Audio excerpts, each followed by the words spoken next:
Hey, seventh grade US, and welcome in here to our weekend fireside chat. I know my sty here is still it's getting better. I appreciate all the support from you guys this week, but I still look like I took one to the face there.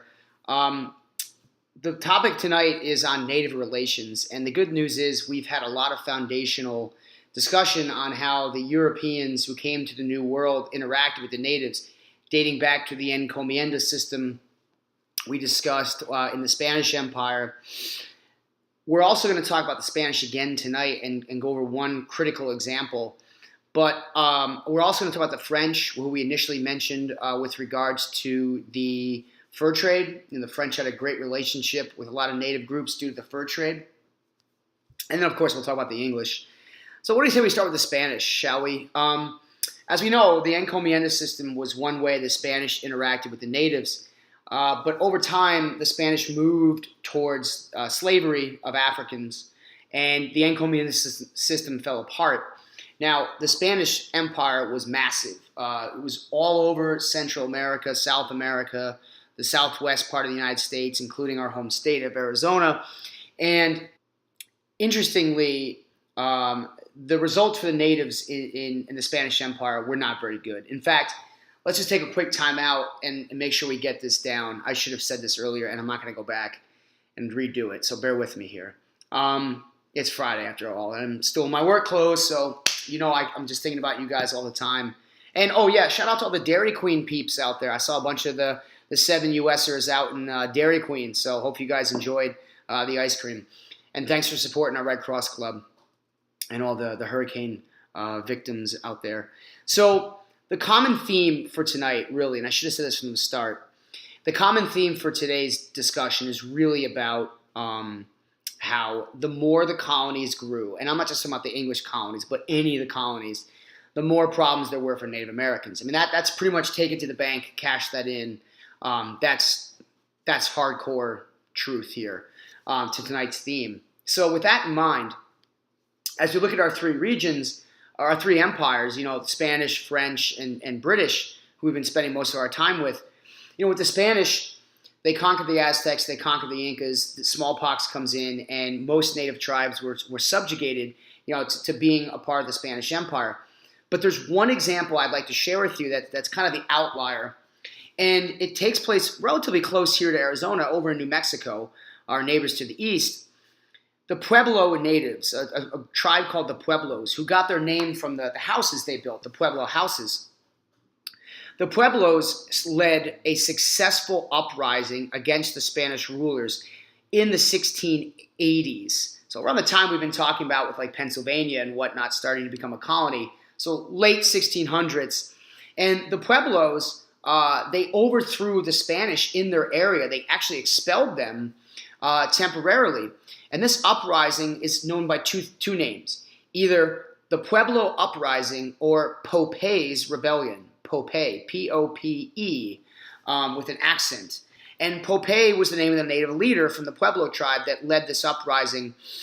This is one of the rare examples. In fact, it's probably the only example of a successful native uprising which the natives won.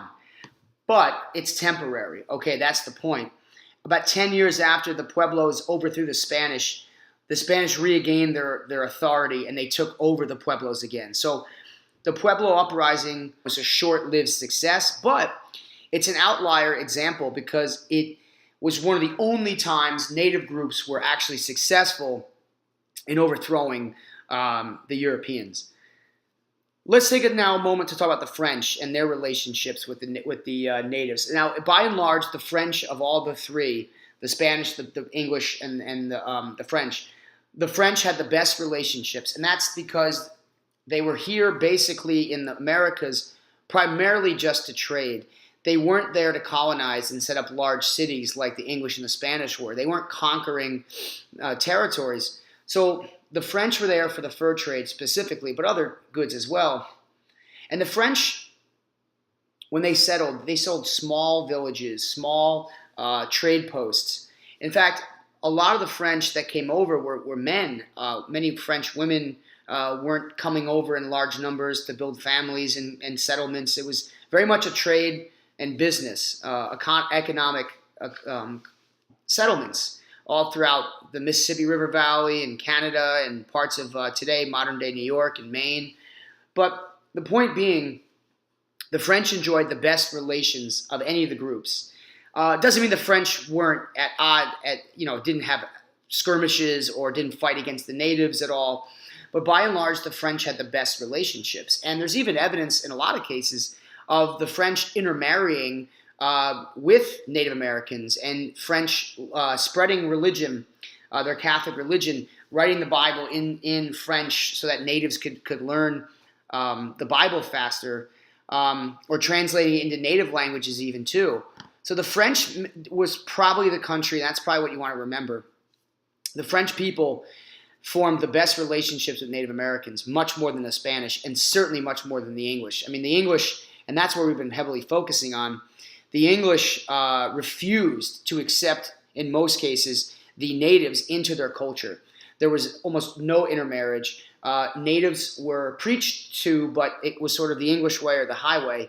So compared to the French, the English were really strict about any kind of cultural diffusion there with the natives. Now, there's no doubt that with the natives and the English relationship, the English, who so desperately wanted to control the fur trade and take it away from the French, both the English and the French would ally with native groups in the fur trade. And with the French, their key ally were our old friends, the Algonquins. And for the English, their primary ally were the Iroquois. And here's what starts to happen between the native groups and the Europeans. The natives were caught in between these conflicts over fur and other goods. And so what often happened is, if the English wanted to fight a war against the French, the English and the French, they drew their native tribes together against one another. And that's one of the most vicious cycles that occurs in the colonial era with natives and who they allied with. If you were allied with the French and the French went to war with the British, then the natives would often fight against each other too. And this is a term that some of you may know, but I'm going to teach you guys this, and we can certainly go over it later in the year. But when you have two armies that are powerful, like big countries like France and England, and they sort of motivate their allies to do the fighting for them. In other words, the French would get the Algonquins to fight the English ally, the Iroquois, and they would fight these battles against each other. That's what's known as a proxy war, Proxy, a proxy war. The big power players like France and England weren't fighting each other. Instead, they were having their natives fight against each other on behalf of the big power players. Proxy wars are a past shapes the future thing. We talk about this a lot later in the year. And the most notable proxy war in the colonies that involved the Algonquin and the Iroquois was what was known as the Beaver Wars. The Beaver Wars took place from like the 1640s to almost the end of the 1600s. Brutal, vicious, constant fighting year after year between the Algonquin and the Iroquois. And the winner of the war was ultimately the Iroquois.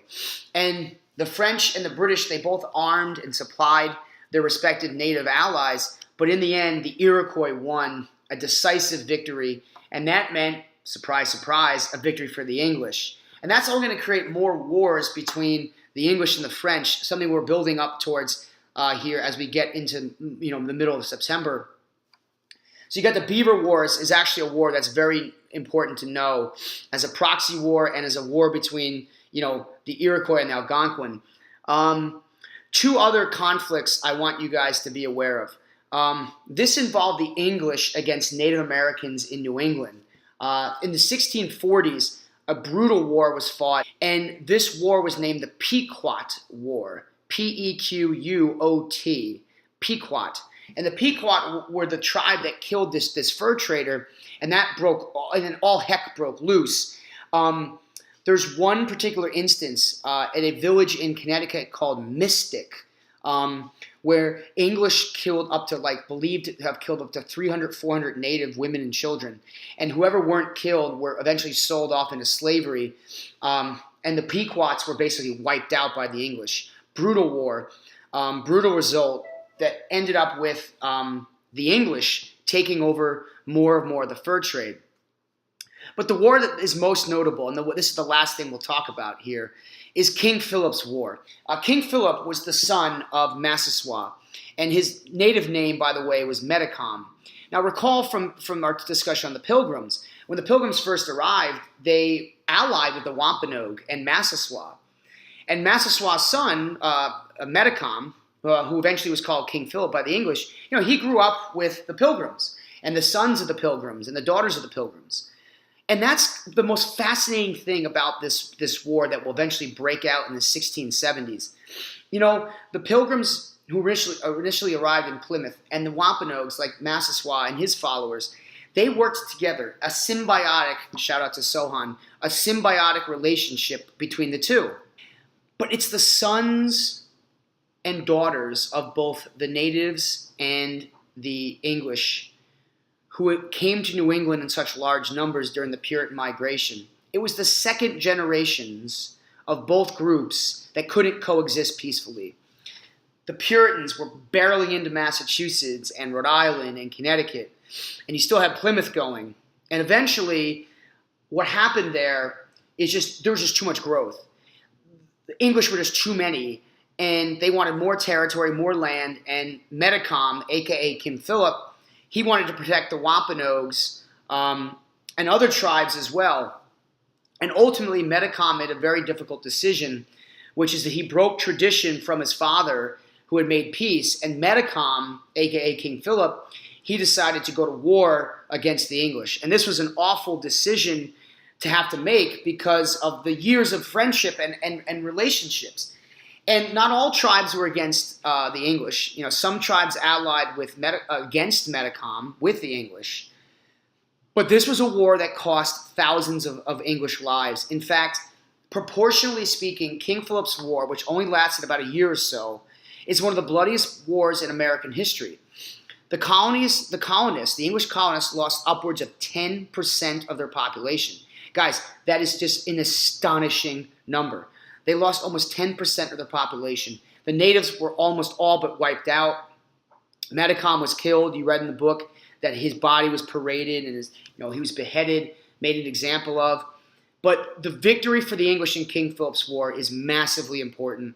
With this victory, the English now had almost full control of New England. So more towns, more villages, more freeholds. And this is going to serve as maybe one of the worst defeats. And we kind of started off talking about Popay's rebellion was a success. Metacom's war, King Philip's War, is an absolute unmitigated disaster for the natives. And really at this point, in New England at least, it's going to be a point of no return. The natives will basically begin to lose out all their land. And these are the three notable points I wanted to make. It doesn't mean that there weren't conflicts in the South or the middle colonies, but for the most part, King Philip's War is probably the best example of how nasty the relationships turned. And the big theme, to keep in mind one last time, the more English and Europeans that come, the worse the problems are for the natives. And, I guess I'll leave you with one last thought. Remember that cap you practiced about a week ago with John Winthrop? And he gave his reasons why he thought that God was justifying the demise of the natives. I'll put it up here on the slide one more time to remind you, and this is maybe a good way to end.